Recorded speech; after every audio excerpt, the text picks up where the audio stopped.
예언사를 이렇게 공부하다 보면은 우리 하나님의 영성은 종교에 뿌리박은 영성이 아니라 정말로 지극히 구체적으로 현실에 뿌리박은 영성이라는 것을 절감합니다. 오늘 읽은 본문 말씀은 오늘 바로 우리나라가 겪고 있는 그 문제를 아주 심도 깊게 다루고 있습니다. 그러면서 잘 읽어가다 보면은 그 밑에 하나님의 해법을 발견하게 됩니다. 현재 사드 문제로 우리나라가 중국에게 큰 곤혹을 치르고 있고 차후에 이 경제 제재로 말미암아 우리나라의 국민 성장 경제 성장률이 무려 0.5%나 감소할 것이라는 그런 예측까지 있습니다. 우리나라는 고래로부터 미국, 중국, 일본, 러시아 등 강대국 사이에 끼어서 수많은 어려움을 겪었고 어느 편에 붙어야 국익에 이익을 줄까 고심을 할 수밖에 없었습니다. 다시 말해서 강대국 사이에서의 줄타기를 멈춘 적이 없습니다. 그래서 오늘 본문 말씀은 오늘날 우리 대한민국의 처신에 시사하는 바가 엄청납니다. 동시에 한 개인, 우리 한 사람 한 사람의 태도를 어떻게 결정해야 되는지 일상의 삶에서 하나님의 절대적인 원칙을 제시합니다. 여로보암 이후에 북왕국에서는 왕위를 두고 처절한 피 흘림이 계속되었습니다. 스가랴는 왕위에 오른 지 6개월 만에 살롬에게 죽고 살롬은 한 달 만에 므나헴에게 죽고 부가히야는 베가에게 죽고 베가는 호세아에게 죽습니다. 다 왕들입니다. 이 호세아는 예언자 호세아와는 다른 사람입니다. 이 같은 일은 왕위, 권력을 백성들을 돌보고 살리는 힘으로 보지 아니하고 군림하고 부귀영화를 누리는 힘으로 보기 때문에 필연적으로 일어나는 결과입니다. 왕들은 권력 쟁탈전에 골몰하는 동안 백성들도 우상숭배, 배금주의, 이기주의로 불의와 부정과 사치를 일상에서 행했습니다. 당연한 얘기입니다. 지도층이 탐노기에 빠지면은 백성들도 같은 일에 몰두합니다. 하나님께서는 이에 많은 예언자들을 보내셔서 질타하였지만 하나님의 경고를 귓등으로도 듣지 아니하고 악은 나날이 커져갔습니다. 부익부, 빈익부, 빈익빈. 오늘날의 대한민국과 너무나 유사합니다. 하나님의 평강과 복을 향유하기 원하신다면은 내가 가진 것들, 그것이 힘이든 재능이든 재산이든 감사한 마음으로 남을 돕고 살리는 데 쓰셔야 합니다. 이것을 청지기 정신이라고 말합니다. 청지기는 종이지만 주인의 모든 것들을 자기 것으로 사용할 수 있는 권한이 있는 존재입니다. 선한 청지기는 그러므로 절대로 굶지 아니하고 오히려 더 많은 복, 배나 되는 복이 주어집니다. 청지기에게는. 예수님께서 말씀하십니다. 무릇 있는 자는 받아 풍족하게 되고 없는 자는 그 있는 것까지도 빼앗기리라. 마태복음 25장 29절 말씀입니다. 있는 자, 도대체 뭐가 있는 자를 말합니까? 긍휼, 남을 불쌍히 여기는 마음과 남을 돕고 살리려는 마음이 있는 사람을 말합니다. 내가 재산이 한 푼도 없는 흙수저라도 남을 돕고 살리려고 할 때 하나님께서는 영감과 아이디어, 기적과 많은 돕는 사람들을 보내셔서 나로 하여금 점점 밝은 빛으로 나아가게 합니다. 그러나 최고의 금수저인 왕이라도 오로지 자기 이익만 챙기고 저만 살겠다고 할 때는 마침내 어두운 데서 이를 갈며 슬피 울게 됩니다. 예수님께서 하신 말씀입니다. 지도층이 정권 쟁탈전으로 에너지를 낭비하니까 국력은 쇠퇴할 수밖에 없습니다. 당연히 외세의 침략에 시달립니다. 시원찮은 존재는 국가나 개인이나 남들이 우습게 보기 때문입니다. 100일 넘게 우리나라의 국력, 국민 에너지들이 어디에 탕진됐는지 한번 생각해 보시고 왜 그렇게 중국이 함부로 행하고 있는가, 그 이유도 생각해 보시기 바랍니다. 시원찮은 존재는 국가나 개인이나 남들이 우습게 보기 마련입니다. 이스라엘은 이집트 문명과 메소포타미아 문명 당시 거대한 세력의 중간에 위치하였던 관계로 두 세력 간의 힘겨루기의 최대 피해자가 되었습니다. 그런 운명에서 벗어나기 어려웠습니다. 왕들은 그저 자신의 자리만 보존하기 위해서 두 세력 간의 힘을 저울질해서 더 센 쪽으로 붙었습니다.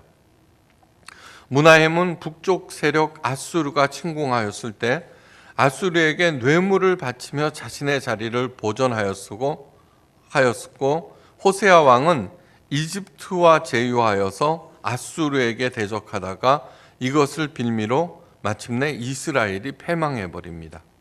나머지 왕들도 대동소이합니다. 이를 두고 예언자 호세아가 이렇게 말합니다. 에브라임이 열방에 혼잡되니 저는 곧 뒤집지 않는 전병이로다. 저는 이방인에게 그 힘이 삼키었으나 알지 못하고 백발이 얼룩얼룩할지라도 깨닫지 못하는도다. 에브라임은 이스라엘, 북왕국 이스라엘의 최대 지파로서 북왕국을 지칭할 때 이스라엘이라고도 하고 에브라임이라고도 혼용해서 쓰고 있습니다. 북왕국이 혼잡되었다. 이 말은 이방인들의 우상과 풍습과 사고방식, 가치관에 젖어서 하나님의 백성으로서의 구별이 전혀 없다는 그런 얘기입니다. 그렇게 하나님의 선택받은 백성으로서 구별이 없는 이스라엘을 뒤집지 않은 전병이라고 말합니다. 한쪽만 새까맣게 타서 아무짝에도 쓸모없게 된 쓰레기라는 뜻입니다. 백발이 얼룩얼룩할지라도 깨닫지 못한다는 말은 나이가 들면은 지혜와 경륜이 이렇게 쌓여서 남들에게 올바로 가르치는 그러한 원로의 자리에 앉아 있어야 하는데 속절없이 늙어가기만 했다는 경멸적인 그러한 표현입니다. 그러면서도 자신이 잘했다고 착각합니다. 이에 대해서 호세아가 말합니다. 이스라엘이 교만은 그 얼굴의 증거가 되나니 저희가 모든 일을 당하여도 그 하나님 여호와께로 돌아오지 아니하고 구하지도 아니하는도다. 자신이 아주 잘하고 있다고 머리에 힘을 준다는 것입니다. 통렬한 비판이 아닐 수 없습니다. 그런 이스라엘을 지혜 없는 어리석은 비둘기로 비유하고 있습니다. 자신이 옳다고 주장하면서 제 고집대로 하다가 그만 그물에 걸려 죽는 바보 비둘기를 말합니다. 이런 상황에서 정말 해야 하는 진정한 회개 대신에 헛된 몸부림으로 생명과 시간만 탕진해 버립니다. 이를 두고 호세아가 말합니다. 성심으로 나를 부르지 아니하였으며 오직 침상에서 슬피 부르짖으며 곡식과 새 포도주를 인하여 모이며 내게 대하여는 악을 꾀하는도다. 하나님을 부르며 찾는 것을 히브리어로 자크라고 하고 부르짖는 것을 히브리어로 얄랄이라고 합니다. 자크는 간절하고 진실한 마음으로 하나님을 찾는 것이고 얄랄은 낙심 가운데 슬퍼하며 울부짖는 신앙과 절망의 아우성을 말합니다. 이 얄랄은 소리만 크고 요란할 뿐 헛되기 짝이 없는 몸부림입니다. 아무리 열심히 쳐봤자입니다. 그러면서도 곡식과 새 포도주 앞에는 모인다고 하였습니다. 이것은 먹어야 산다면서 이런 삭막한 세상에서 친구와 한잔하는 것이 활력소라고 하면서 술잔 앞에 모이는 것을 말합니다. 하나님을 찾지 않고 대신 오락, 음주가무에 몰두하는 지친 현대인들의 처량하기 그지없는 모습을 3000년 전에도 똑같았다는 것입니다. 내 자신이 그들 중에 하나가 아닌가 점검해 보시고 얼른 그 무리 속에서 빠져나오셔야 됩니다. 그렇다면 하나님께로 돌아오면 국가건 개인이건 온전해질까요? 네, 온전해집니다.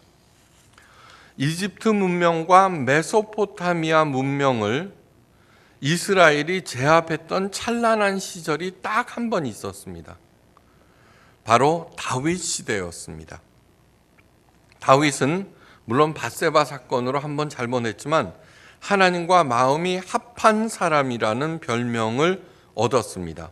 다윗은 이방인들을 절대로 닮지 말라는 하나님의 당부와 권력이라고 하는 것은 온전히 백성들을 위하여 쓰는 힘이라는 하나님의 가르침과 명령을 잘 시행하였습니다. 누구보다도.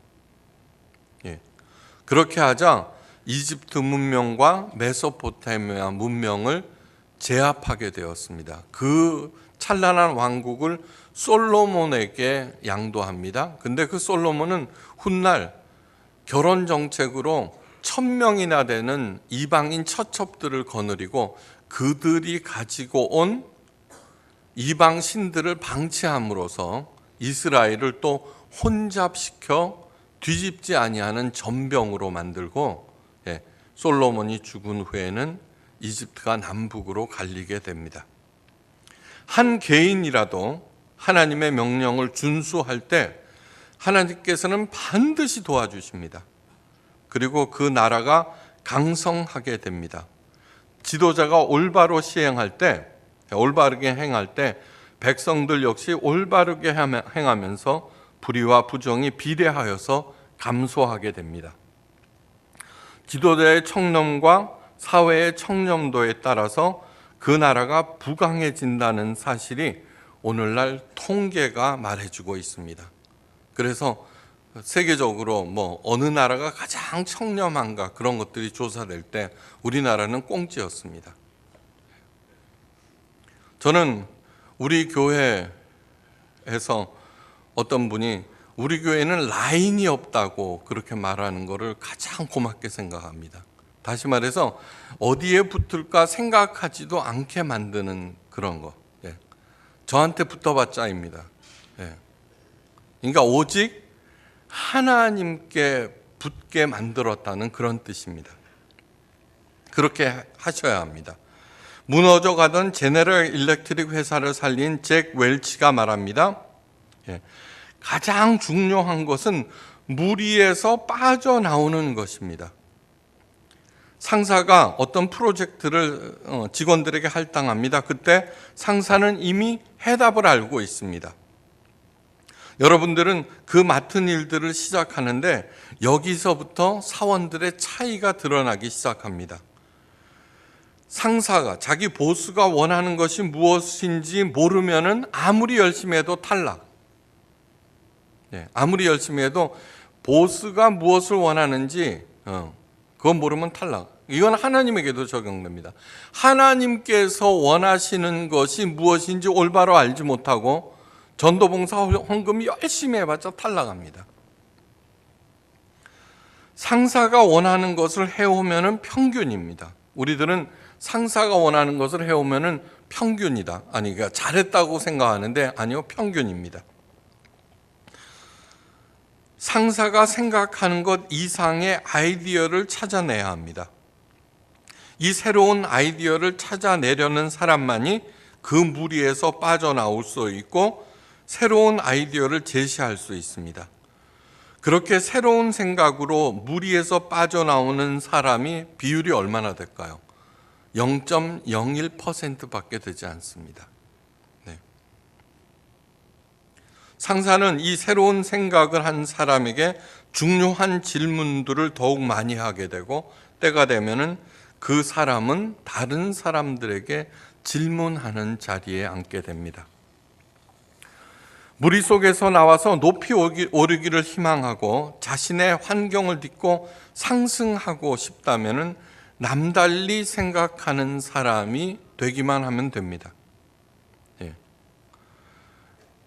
리더의 첫째 조건은 무엇입니까? 내가 리더가 되리라고 생각하는 것입니다. 근데 그렇게 생각하는 사람들이 0.01%밖에 안 된다는 얘기입니다. 여러분 열심히 생각하고 기도하고 그러면은 언제나 새로운 영감을 하나님께서 주심에도 불구하고 그저 남을 따르려는 생각, 무리 속에 그냥 머무르려는 생각 밖에는 하지 않는다는 얘기입니다. 남다른 생각은 재능과도 IQ와도 학벌이나 지방과도 아무 상관이 없습니다. 남다른 생각을 하나님께 구할 때 그 생각이 무리에서 뛰쳐나오게 하고 남다른 인생을 살게 합니다. 세상을 사는 데는 강대국의 눈치를 볼 수밖에 없다는 그 절대적인 상식의 무리에서 벗어난 나라가 있습니다. 세상 사는 것은 강력한 사람의 눈치를 봐야 되고 줄을 잘 서야 된다는 것이 절대적인 상식인데 그 생각에서 벗어난 나라가 있고 사람이 있습니다. 바로 영세 중립국인 스위스입니다. 스위스 역시 주변의 강대국들에 의해서 이리저리 채이는 입장이었고 게다가 산악지형이므로 농업과 공업이 불리하여서 다른 나라들보다 훨씬 가난했습니다. 그러면서 강대국 사이에서 하루하루 불안한 안보를 간신히 유지하고 있었는데 그래서 살아야 될 거 아닙니까? 그래서는 살 길을 찾다가 인적 자원을 수출하여서 생계를 유지하게 되었는데 그것이 바로 유명한 스위스 용병들입니다. 가난한 나라 스위스의 아들들과 가장들이 생명을 담보로 조국과 가정을 먹여 살렸던 것입니다. 프랑스 혁명에서 스위스 용병대 사령관이 이제 이런 얘기를 합니다. 지금 우리가 물러서면은 스위스 용병에 대한 인식이 나빠져서 조국 스위스는 큰 어려움에 처하게 될 것이다. 후세를 위하여서 끝까지 싸우자는 말을 남기고 끝까지 프랑스, 자기와는 상관없는 프랑스를 위해서 항전하다가 전멸을 당합니다. 그 이후 스위스 용병들은 그 용맹함과 신용을 인정받아서 많은 유럽 국가에 고용되어서 여러 전투에 참가합니다. 근데 만약 스위스가 다른 나라와 동맹을 맺어서 이런저런 전쟁에 끼어든다면 여러 나라에 수출이 된 여러 용병들이 난처한 입장에 빠지게 됩니다. 그죠? 그래서 스위스는 어떤 나라와도 동맹을 맺지 않기로 하였습니다. 그 이후 1차 세계대전 때는 프랑스는 스위스로 우회하여 독일을 공격하려 했지만 스위스는 이를 허용하지 않아서 세계대전의 불길을 피할 수 있었고 2차 세계대전 때는 히틀러가 스위스의 교량과 터널을 통해서 빠른 진격을 원했지만 터널과 도로를 다 폭파해 버리겠다고 으름장을 놓는 바람에 살아남았습니다. 오늘날에도 스위스의 모든 도로와 교량에는 폭발 장치를 설치해 놓았다고 합니다. 지도자의 청렴 결백 그리고 일치단결한 국민들의 나라 사랑과 조국 수호의 의지 등이 스위스가 그 엄청난 강대국 사이에서 줄타기를 하지 않고도 살아남을 수 있게 만들었습니다. 남달리 생각한 것입니다. 하나님께서 국가건 개인이건 그 어떤 세력도 의지하지 말라고 철저히 당부하셨습니다. 호세아가 하나님의 경고를 전합니다. 그들은 돌아오나 높으신 자에게 돌아오지 아니하니 속이는 활과 같으며 그들의 지도자들은 그 혀의 거친 말로 말미암아 칼에 엎드려지리니 이것이 애굽 땅에서 조롱거리가 되리라. 다시 말해서 이집트가 더 강하다 그래서 이집트에 붙거나 아수르가 강하다 아수르의 편에 붙는 그런 얘기를 말합니다. 하나님께 돌아오지 아니하고 그 어떤 강대국으로 편입되면은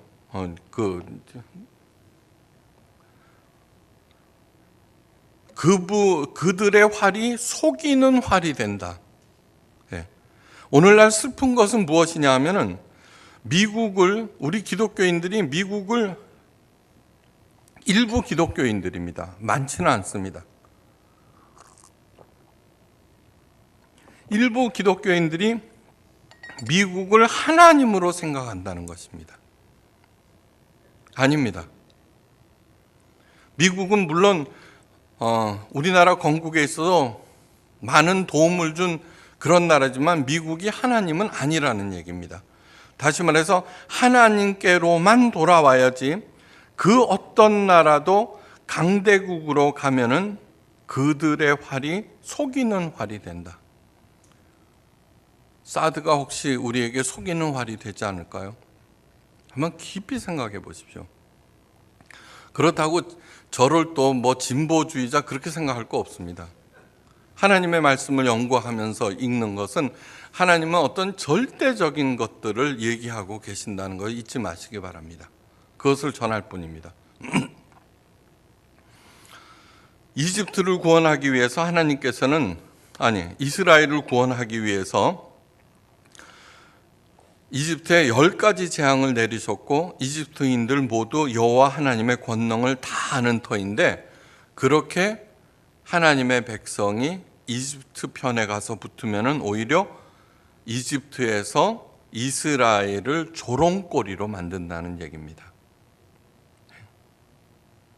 우리가 중국에 붙어야 될까요? 미국에 붙어야 될까요? 일본에 붙어야 될까요? 그런 건 아무런 의미가 없다는 얘기입니다. 우리가 어떤 강대국에 의존하겠다는 생각 자체가 바로 그 나라에서 우리나라를 조롱거리로 생각한다는 얘기입니다. 쟤네를 내 마음대로 할 수 있어. 이렇게 생각한다는 것입니다. 개인들도 하나님 외에 다른 어떤 것도 의존해서는 안 된다고 엄명하십니다.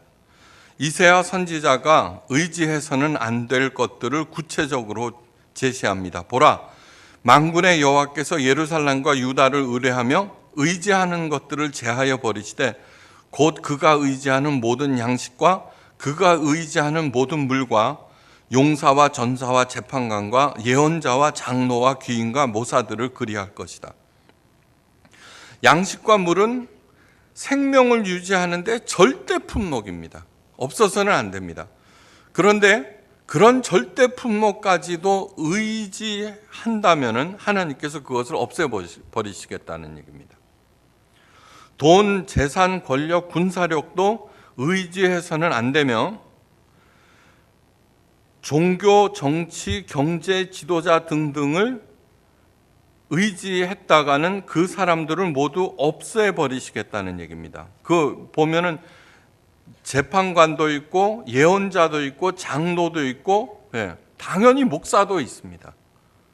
그가 하나님을 믿고 있는 사람이냐 아니냐 그거하고는 아무 관계가 없다는 얘기입니다. 부모나 지도자들은 자신을 의지하게 만드는 일을 절대로 해서는 안 됩니다. 반드시 공멸하기 때문입니다. 저는 여러분들과 공멸하기 싫습니다. 그래서 저를 의지하지 마십시오. 누구를 의지해요? 하나님. 그것이 모두 다 함께 사는 유일한 길입니다.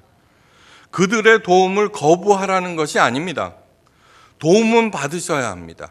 도움을 받되 그래서 올바른 결정을 내리고 올바로 판단하되 돈과 사람 의존증에서 벗어나라는 것입니다. 사람 의존증, 정신병 용어로 someone sickness라고 합니다. 정신병입니다. 사람 의존하는 것. 자기의 존재를 그 유력자에게 맡겨버리고 그 사람이 무너지면 자신도 무너지기에 그 지도자가 분명 잘못했음에도 결사적으로 그 지도자를 옹이하는 것을 말합니다. 그래서 교회에서 분쟁이 일어나면 원로 목사파와 담임 목사파가 목숨 걸고 싸우잖아요. 그런 일들이 모든 사회 각 분야에서 일어나는데 다 어리석은 일입니다. 예수님께서 말씀하십니다. 몸을 죽여도 영혼은 능히 죽이지 못하는 자들을 두려워하지 말고 오직 몸과 영혼을 능히 지옥에 멸하실 수 있는 일을 두려워하라. 사탄이나 사람이나 돈이나 권력이 아무리 강력해도 하나님으로부터 온 이 영혼을 죽이지 못합니다. 절대로 두려워하지 마십시오. 오직 하나님만이 경외의 대상입니다. 하나님을 두려워하지 않는 사람은 모든 것들이 두렵지만 하나님을 진정 두려워하는 사람은 그 어떤 것도 두렵지 않습니다. 1989년 체코슬로바키아가 자유주의 국가가 되자 국민들은 바칠라프 하벨을 대통령으로 선출합니다.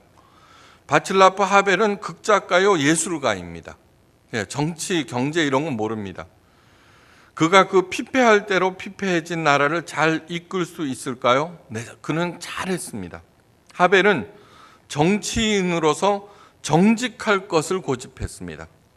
주말이면 뉴스 프로그램에 출연하여서 누가 어떤 질문을 하든 자기가 알고 있는 한 솔직한 대답을 정직하게 했습니다. 1990년 신년 기자회견 중에 이런 연설을 하였습니다. 시저가 아니라 예수님입니다. 그리고 이 암담한 상황을 타개할 희망의 원천은 하나님과 연관시킬 수 있는 우리 인간들의 영적 능력입니다. 사망의 음침한 골짜기에서도 우리 인간들은 하나님과 영적으로 교감할 수 있습니다. 그것이 최대 희망의 원천이라는 얘기입니다. 우리나라는 작은 나라입니다. 그럼에도 항상 유럽의 영적 교차로 역할을 해왔습니다. 우리가 이 교차로 역할을 다시 해보는 게 어떻겠습니까?